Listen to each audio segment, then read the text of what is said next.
To recap our first video on the subject, macroeconomics evolved out of the Great Depression of the 1930s, which taught market economies a bitter lesson. They didn't automatically adjust to bad times, didn't automatically emerge from the downturns of a cyclical economy in the short run.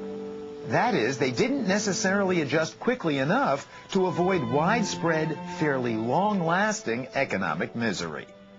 The message of the first video was that government sometimes has to get involved to jumpstart things using fiscal policy.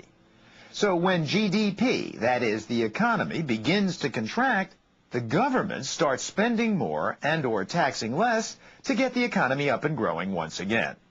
This video, though, focuses on a second form of government macroeconomic activism, monetary policy, as practiced by the Federal Reserve Bank. And here's the key picture, the supply and demand model of the economy as a whole that you've seen before, depicting aggregate supply and aggregate demand.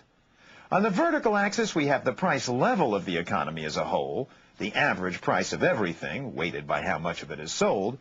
On the horizontal axis is the total quantity of everything the economy produces, real domestic output, the GDP. Our story begins back in the 1960s. Here she is. She is single and fun-loving. This is more or less what the 60s looked like on television. This is closer to what it looked like to those of us in the video business, as best we can remember anyway. And here I am in the days of hair. But economists, thankfully, were looking at some very different pictures. Then President Lyndon Johnson had begun spending more and more government money in order to fight two wars. First was the war on poverty to create what he called a great society. The second war was in Vietnam to keep communism from spreading throughout Southeast Asia. Andrew Brimmer was appointed to the Federal Reserve Bank Board by the president. As Johnson began to increase expenditures, it became evident that this is going to lead to inflation because the economy is pretty well fully employed. There is little excess capacity. And if the economy is already operating close to full employment and full capacity, money spent by the government isn't going to mean more work or more production, but higher prices. Aggregate supply is limited, so prices are going to go up. That's going to be inflation. You can see the macroeconomic results of such government spending by looking at the aggregate supply and demand model. If the economy is stagnant, GDP is low. One look at the aggregate supply curve shows that GDP can increase by a great deal without having any impact on the price level. But in the mid-60s, the economy was already humming and near its full capacity. So when President Johnson went on his government spending spree, he shifted the aggregate demand curve so far to the right that it reached the point where the aggregate supply curve turns straight up. Since past this level of GDP, the economy simply can't produce anymore, the result of an increase in demand was a general increase in prices, inflation. Which brings us to the Federal Reserve and monetary policy. What the President and Congress couldn't or wouldn't do, stop spending to put a brake on the economy, the Fed could do. If you can't reduce the government's demand for goods and services, there must be a reduction in the demand for goods and services by the private sector. And how do you do that? You control that by increasing interest rates and making the supply of credit less. And that's what the Federal Reserve does. And that's what the Federal Reserve did. It began raising interest rates to slow an economy getting too close to its maximum capacity and therefore beginning to experience inflation.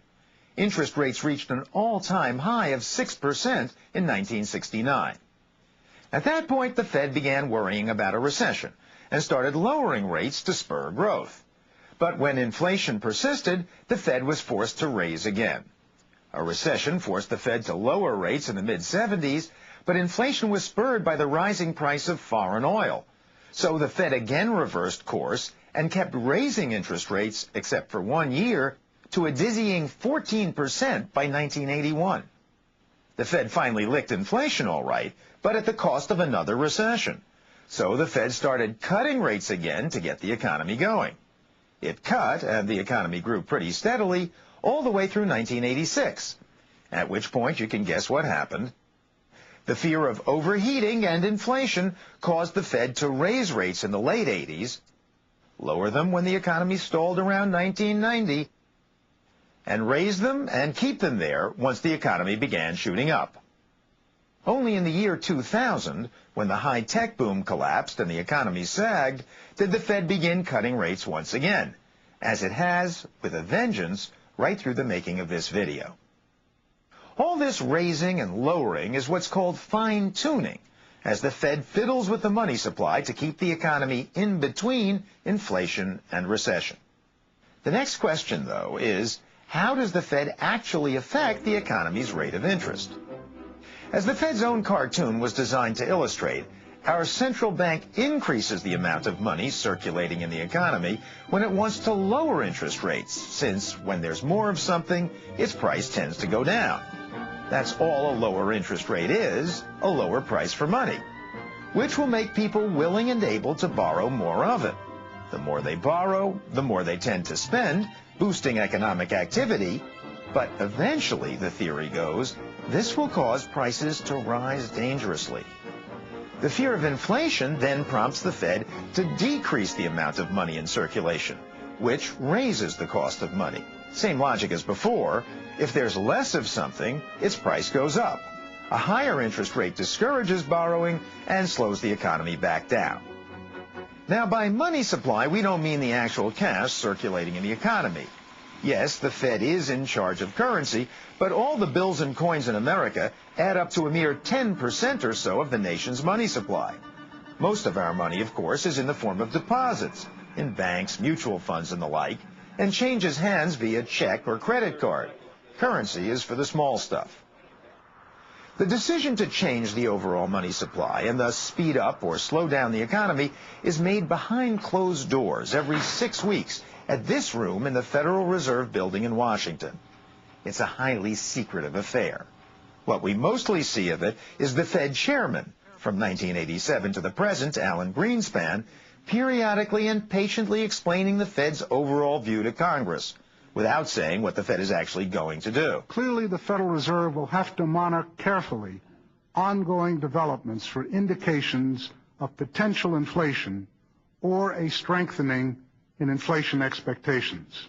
To understand the process behind such pronouncements, we assembled a mock Fed meeting of our own, featuring a few former members of the so-called Open Market Committee.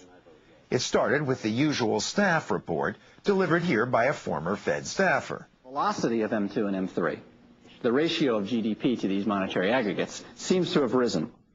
So net of all of these factors, the staff views that the GDP outlook is for about 3 to 3.25% growth. This mini-meeting was smaller and simpler than the real thing, but the economic data were real, so was the format, and so was the main problem: whether or not to change short-term interest rates, and if so, by how much.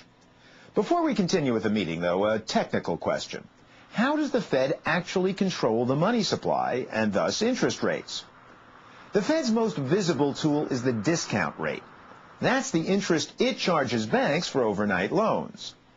These loans don't really amount to much in terms of the money supply, but the discount rate is watched closely because it reveals how the Fed will wield its most powerful tool, its open market operations. If the Fed wants to lower interest rates, it goes on a sort of spending spree. Technically, it buys up IOUs of the U.S. government, like Treasury bonds or Treasury bills, from securities dealers who trade them. The money the Fed spends ultimately makes its way into the bank accounts of those who sell the bonds. So the banks suddenly have more money on deposit. That means they can charge less to lend it out, lower their interest rate. By contrast, when the Fed wants to slow down the economy, it starts selling Uncle Sam's IOUs, better known as U.S. Treasuries. In the process, it sucks money out of the banking system. With less money to lend, banks tend to charge more for it, driving interest rates up. Through these so-called open market operations, the Fed can add or subtract billions of dollars from the economy overnight. Monetary policy, then, is fine-tuning the economy by manipulating the money supply. And what guides the Fed on which way to take monetary policy? Forecasts of the economy's future. However, the forecasts really aren't always that correct. If you look at an econometric model, it's basically an average of past experience, and past experience doesn't always work out that way. Nancy Teeters, a Fed governor from 1978 to 1984, was appointed by a Democratic president. But even when an economy is growing, Fed governors like Teeters worry less about a runaway economy and inflation than an economy that may not be growing fast enough, may not be providing enough jobs. And we still have a lot of excess capacity. There's 6.5% unemployment. It's 83% increase in capacity utilization. We don't get into trouble till we're above 87. Republican appointees like Lyle Gramley, however, who started with the Fed in the 70s, worry more about overheating and inflation. Growing at 3.5% persistently when your long-term growth potential is 2.5% is a recipe for disaster. Gramley's talking about the aggregate supply and demand curve. He thinks a growth rate of 3.5% means the economy's at the kink in the AS curve and ready to head straight up into inflation. At the end of the day, the Open Market Committee votes to wield the one weapon the Fed has in its arsenal, the price of money. The proposal on the table is for an immediate 25 basis point increase in the funds rate and a consultation meeting over the telephone in about 2 or 3 weeks on the possibility of another 25. A basis point is 1/100%, so 25 basis points is 0.25%, a 1/4 percentage point rise in interest rates. So I'll go around the table. Mr. Siren? I would vote for that. I would also. Bill? I would like to see 50 basis point increase at this time. You would dissent? I would dissent. Dissent. Mr. Gramley? Yes. Ms. Teeters? I would vote for it, reluctantly. Then I vote yes. It's carried 4-2. Thank you very much. But to critics like Susan Lee, the Fed's micromanagement of the macroeconomy is a mistake. A little here, a little there, a little here, a little there. Right. And you don't like that? I don't think it's the job of the Fed. The job of the Fed is to give the economy stable prices. It can be stable prices. The Fed can say 2% inflation year after year or 0%, but the Fed should say one or the other. Susan Lee's idea is an old one, especially popular with conservative economists. The Fed shouldn't spend its time trying to divine the direction of the economy. It should determine a constant fixed target for inflation and manage short-term interest rates accordingly. Going even further, economist Robert Lucas won a Nobel Prize for suggesting that the rest of us can see through what the Fed's doing when it finagles with interest rates, and that our rational expectations will frustrate the Fed's efforts to influence us by changing the price of money. But despite these critiques, the Fed continues to fine-tune the economy, as it has for decades.